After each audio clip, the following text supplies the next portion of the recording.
Chapter 4 of Burning Daylight by Jack London. Recording is in the public domain. On the river, where was a packed trail and where snowshoes were unnecessary, the dogs averaged 6 miles an hour. To keep up with them, the two men were compelled to run. Daylight and Kama relieved each other regularly at the gee pole, for here was the hard work of steering the flying sled and of keeping in advance of it. The man relieved dropped behind the sled, occasionally leaping upon it and resting. It was severe work, but of the sort that was exhilarating. They were flying, getting over the ground, making the most of the packed trail. Later on, they would come to the unbroken trail, where 3 miles an hour would constitute good going. Then there would be no riding and resting and no running. Then the gee pole would be the easier task, and a man would come back to it to rest after having completed his spell to the fore, breaking trail with the snowshoes for the dogs. Such work was far from exhilarating also. They must expect places where for miles at a time they must toil over chaotic ice jams, where they would be fortunate if they made 2 miles an hour. And there would be the inevitable bad jams, short ones, it was true, but so bad that a mile an hour would require terrific effort. Kama and Daylight did not talk. In the nature of the work they could not, nor in their own natures were they given to talking while they worked. At rare intervals, when necessary, they addressed each other in monosyllables, Kama, for the most part, contenting himself with grunts.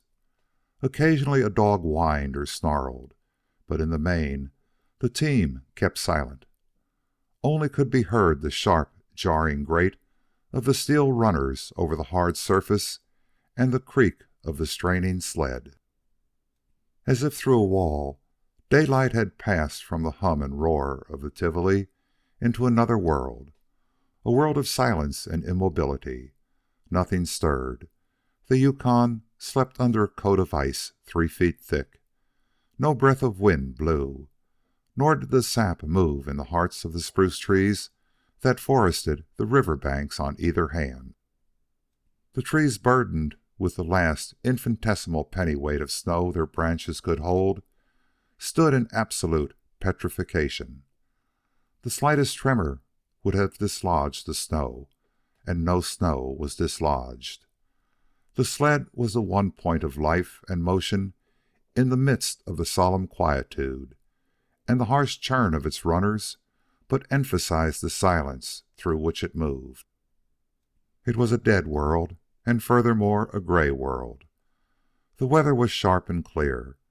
There was no moisture in the atmosphere, no fog nor haze, yet the sky was a gray pall. The reason for this was that though there was no cloud in the sky to dim the brightness of day, there was no sun to give brightness. Far to the south the sun climbed steadily to meridian, but between it and the frozen Yukon intervened the bulge of the earth. The Yukon lay in a night shadow, and the day itself was in reality a long twilight. At 12:15, where a wide bend of the river gave a long vista south, the sun showed its upper rim above the skyline. But it did not rise perpendicularly. Instead, it rose on a slant, so by high noon it had barely lifted its lower rim clear of the horizon. It was a dim, wan sun. There was no heat to its rays, and a man could gaze squarely into the full orb of it without hurt to his eyes. No sooner had it reached meridian than it began its slant back beneath the horizon, and at 12:15 the earth threw its shadow again over the land. The men and dogs raced on. Daylight and Kama were both savages so far as their stomachs were concerned. They could eat irregularly in time and quantity, gorging hugely on occasion, and on occasion going long stretches without eating at all. As for the dogs, they ate but once a day, and then rarely did they receive more than a pound each of dried fish. They were ravenously hungry, and at the same time splendidly in condition. Like the wolves, their forebears, their nutritive processes were rigidly economical and perfect. There was no waste. The least particle of what they consumed was transformed into energy. And Kama and Daylight were like them. Descended themselves from the generation that had endured, they too endured. Theirs was the simple elemental economy. A little food equipped them with prodigious energy. Nothing was lost. A man of soft civilization, sitting at a desk, would have grown lean and woebegone on the fare that kept Kama and Daylight at the top notch of physical efficiency. They knew, as the man at the desk never knows, what it is to be normally hungry all the time, so that they could eat any time. Their appetites were always with them and on edge, so that they bit voraciously into whatever offered and with an entire innocence of indigestion. By 3 in the afternoon, the long twilight faded into night. The stars came out, very near and sharp and bright, and by their light dogs and men still kept the trail. They were indefatigable. And this was no record run of a single day, but the first day of 60 such days.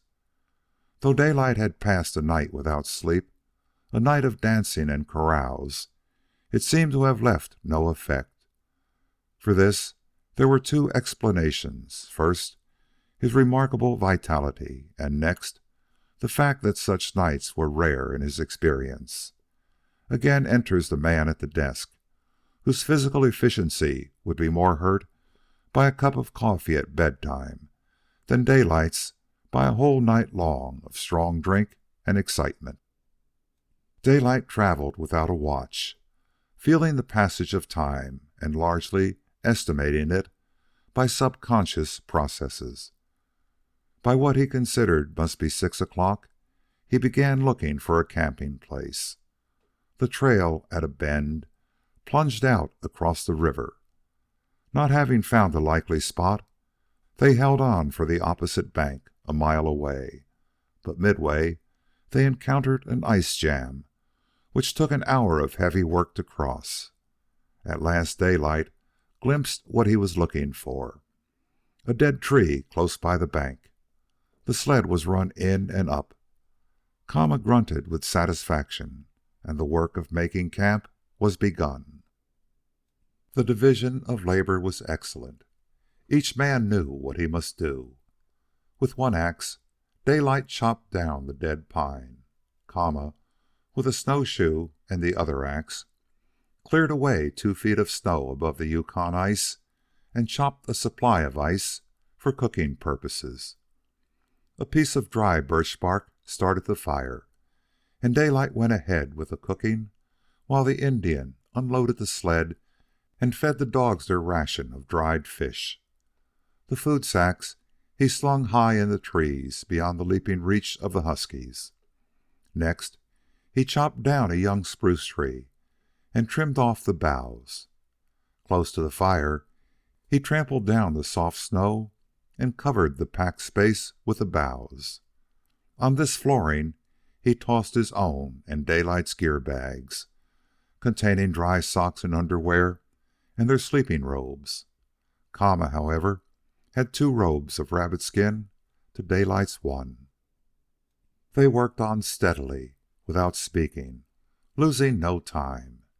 Each did whatever was needed, without thought of leaving to the other the least task that presented itself to hand.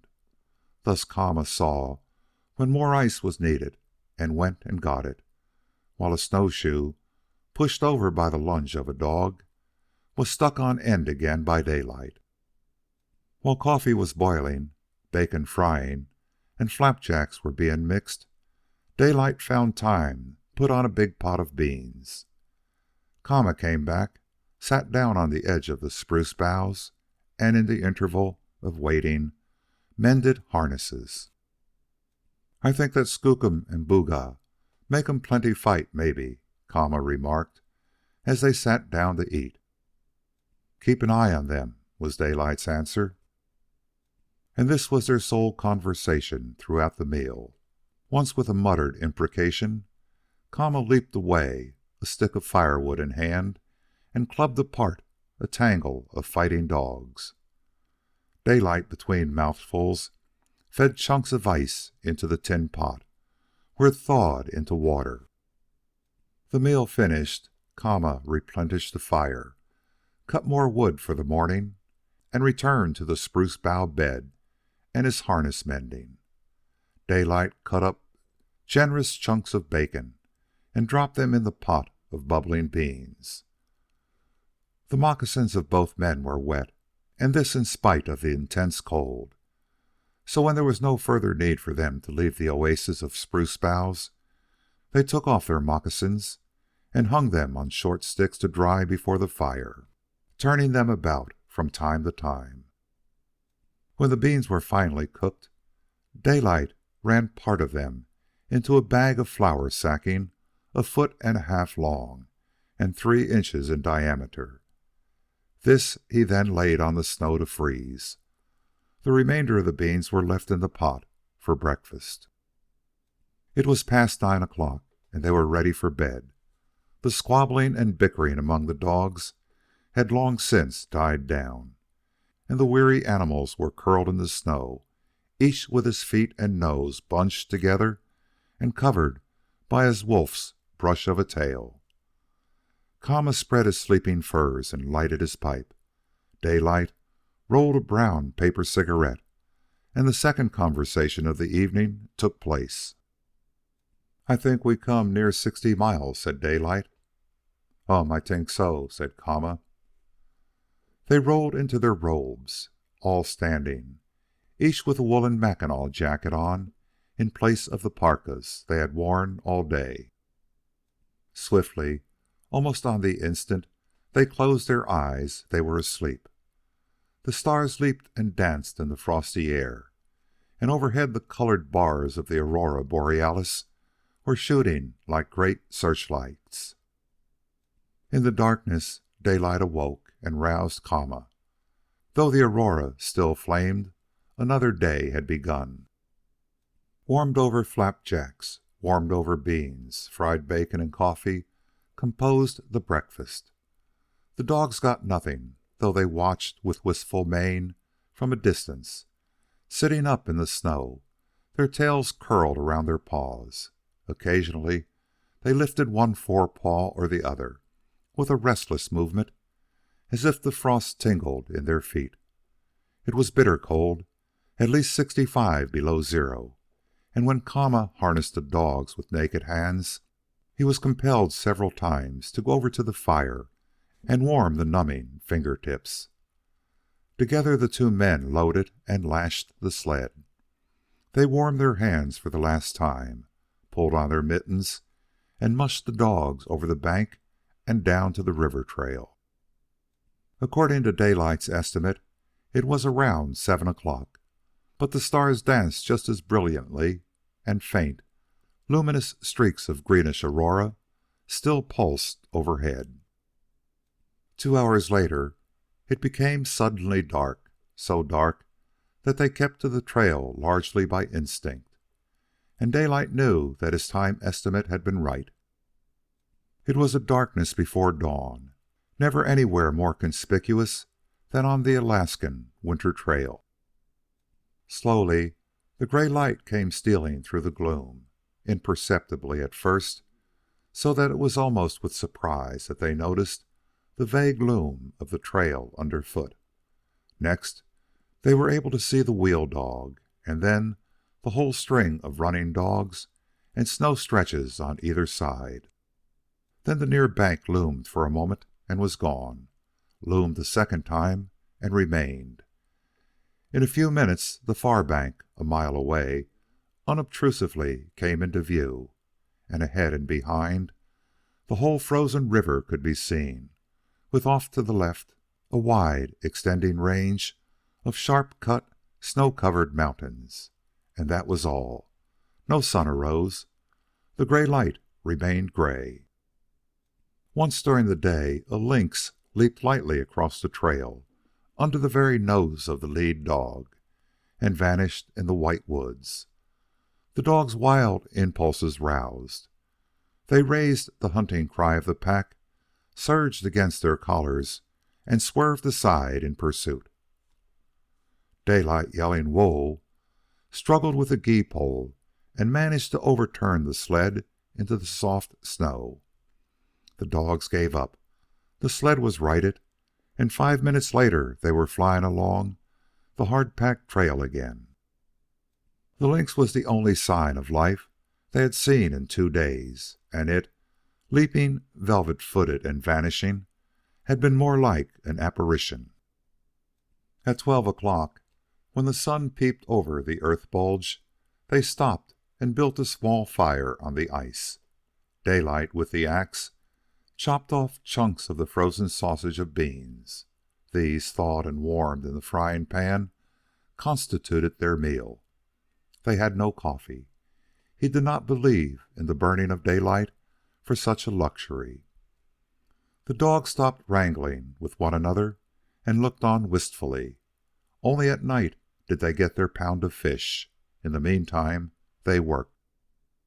The cold snap continued. Only men of iron kept the trail at such low temperatures, and Kama and Daylight were picked men of their races. But Kama knew the other was the better man, and thus, at the start, he was himself foredoomed to defeat. Not that he slackened his effort or willingness by the slightest conscious degree, but that he was beaten by the burden he carried in his mind. His attitude toward Daylight was worshipful. Stoical, taciturn, proud of his physical prowess, he found all these qualities incarnated in his white companion. Here was the one that excelled in the things worth excelling in, a man god ready to hand, and Kama could not but worship. Withal, he gave no sign of it. No wonder the race of white men conquered, was his thought, when it bred men like this man. What chance had the Indian against such a dogged, enduring breed? Even the Indians did not travel at such low temperatures, and theirs was the wisdom of thousands of generations. Yet here was this Daylight from the soft Southland, harder than they, laughing at their fears and swinging along the trail 10 and 12 hours a day. And this Daylight thought that he could keep up a day's pace of 33 miles for 60 days. Wait till a fresh fall of snow came down, or they struck the unbroken trail or the rotten rim ice that fringed open water. In the meantime, Kama kept the pace, never grumbling, never shirking. 65 degrees below zero is very cold. Since water freezes at 32 above, 65 below meant 97 degrees below freezing point. Some idea of the significance of this may be gained by conceiving of an equal difference of temperature in the opposite direction. 129 on the thermometer constitutes a very hot day. Yet such a temperature is but 97 degrees above freezing. Double this difference, and possibly some slight conception may be gained from the cold through which Kama and Daylight traveled between dark and through the dark. Kama froze the skin on his cheekbones, despite frequent rubbings, and the flesh turned black and sore. Also, he slightly froze the edges of his lung tissue, a dangerous thing, and the basic reason why a man should not unduly exert himself in the open at 65 below. But Kama never complained, and Daylight was a furnace of heat, sleeping as warmly under his 6 pounds of rabbit skin as the other did under 12 pounds. On the second night, 50 more miles to the good, they camped in the vicinity of the boundary between Alaska and the Northwest Territory. The rest of the journey, save the last short stretch to Dyea, would be traveled on Canadian territory. With the hard trail and in the absence of fresh snow, Daylight had planned to make the camp 40 Mile on the fourth night. He told Kama as much, but on the third day the temperature began to rise. They knew snow was not far off, for on the Yukon it must get warm in order to snow. Also on this day they encountered 10 miles of chaotic ice jams, where 1,000 times they lifted the loaded sled over the huge cakes by the strength of their arms and lowered it down again. Here the dogs were well nigh useless, and both they and the men were tired excessively by the roughness of the way. An hour's extra running that night caught up only part of the lost time. In the morning they awoke to find 10 inches of snow on their robes. The dogs were buried under it and were loath to leave their comfortable nests. This new snow meant hard going. The sled runners would not slide over it so well, while one of the men must go in advance of the dogs and pack it down with snowshoes so that they should not wallow. Quite different was it from the ordinary snow known to those of the Southland. It was hard and fine and dry. It was more like sugar. Kick it, and it flew with a hissing noise like sand. There was no cohesion among the particles, and it could not be molded into snowballs. It was not composed of flakes, but of crystals, tiny geometrical frost crystals. In truth, it was not snow, but frost. The weather was warm as well, barely 20 below, and the two men, with raised ear flaps and dangling mittens, sweated as they toiled. They failed to make 40 Mile that night, and when they passed that camp next day, Daylight paused only long enough to get the mail and additional grub. On the afternoon of the following day, they camped at the mouth of the Klondike River. Not a soul had they encountered since 40 Mile, and they had made their own trail. As yet that winter, no one had traveled the river south of 40 Mile, and that, for the matter, the whole winter through they might be the only ones to travel it. In that day the Yukon was a lonely land. Between the Klondike River and salt water at Dyea intervened 600 miles of snow-covered wilderness, and in all that distance there were but two places where Daylight might look forward to meeting men. Both were isolated trading posts, 60 Mile and Fort Selkirk. In the summertime, Indians might be met at the mouths of the Stewart and White Rivers, at the Big and Little Salmons, and on Lake Le Barge. But in the winter, as he well knew, they would be on the trail of the moose herds, following them back into the mountains. That night, camped at the mouth of the Klondike, Daylight did not turn in when the evening's work was done. Had a white man been present, Daylight would have remarked that he felt his hunch working. As it was, he tied on his snowshoes, left the dogs curled in the snow, and Kama, breathing heavily under his rabbit skins, and climbed up to the big flat above the high earth bank.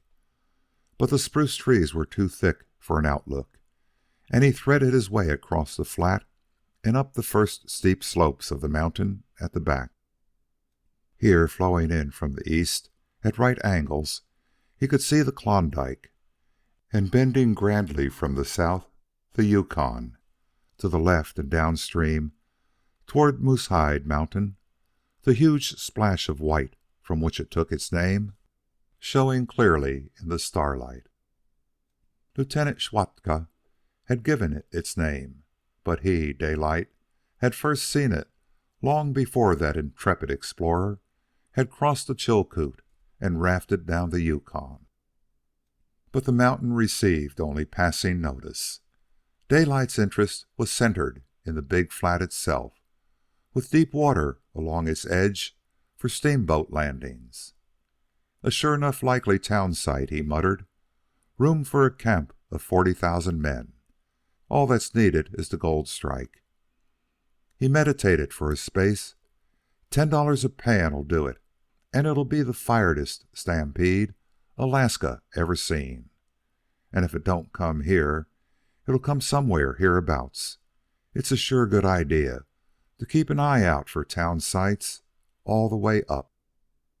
He stood a while longer, gazing out over the lonely flat and visioning with constructive imagination the scene if the stampede did come. In fancy, he placed the sawmills, the big trading stores, the saloons and dance halls, and the long streets of miners' cabins. And along those streets he saw thousands of men passing up and down, while before the stores were the heavy freighting sleds with long strings of dogs attached. Also, he saw the heavy freighters pulling down the main street and heading up the frozen Klondike toward the imagined somewhere where the diggings must be located. He laughed and shook the vision from his eyes, descended to the level, and crossed the flat to camp. 5 minutes after he had rolled up in his robe, he opened his eyes and sat up, amazed that he was not already asleep. He glanced at the Indian sleeping beside him, at the embers of the dying fire, at the 5 dogs beyond, with their wolf's brushes curled over their noses, and at the 4 snowshoes standing upright in the snow. "It's sure hell the way that hunch works on me," he murmured. His mind reverted to the poker game. 4 kings, he grinned reminiscently. That was a hunch. He lay down again, pulled the edge of the robe around his neck and over his ear flaps, closed his eyes, and this time fell asleep. End of Part 1, Chapter 4.